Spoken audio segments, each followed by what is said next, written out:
shirkani oo ah kii 22aad isla markaana looga hadlayay shidaalka iyo macdanta qaaradda Afrika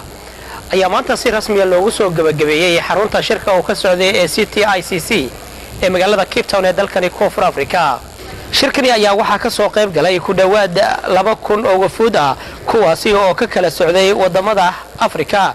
iyo shirkadaha heer caalami ah kuwaasi oo daneynayay kheyraadka gaamuray ee dhex ceegaaga qaaradda Afrika.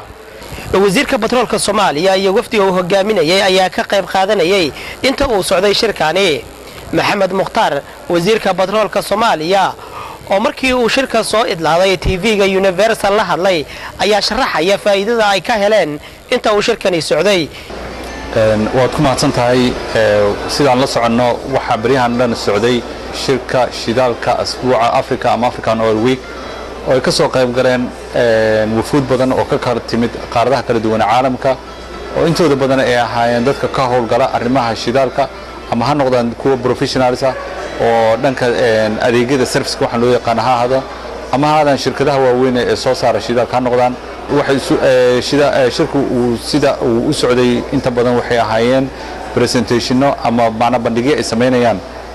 wafuud kala duwaneed ee shirkaas ka soo qayb gashay. sidoo kale waxaa jirtay shirar gooni ah oo u socday wafuud halkaas isugu yimaado oo isku dhaafsanayeen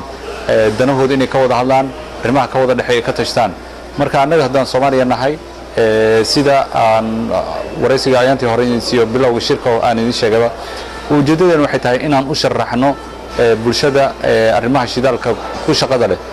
xaaladda shidaal ee Soomaaliya ee marayso meesha Soomaaliya ka imaaday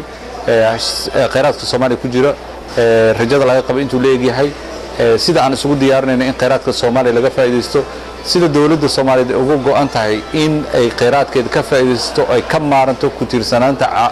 macaawinada dibadda ay ku tiirsan tahay sida ugu go'an tahay iyo sida aan jecelnahay inaan u soo jiidano maalgeliyaasha oo aan rabna inay maalgashtaan dalkeena ay noo keenaan aqoonta iyo waayo-aragnimada iyo dhaqaalaha aan u baahannahay si kheyraadka dalka looga faa'iideysto. intaas ayuu shirka muhiimadiisu ahaa. runtiina waxaan filayaa in aan guulo badan ka gaarnay haddii la yiraahdo waxyaabihii aan shirkadaha qaarkood ku wada heshiinayna aan jecelnahay in haddii la yiraahdo 2016 ay hirgalaan.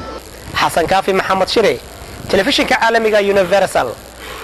Cape Town International Convention Center magaalada Cape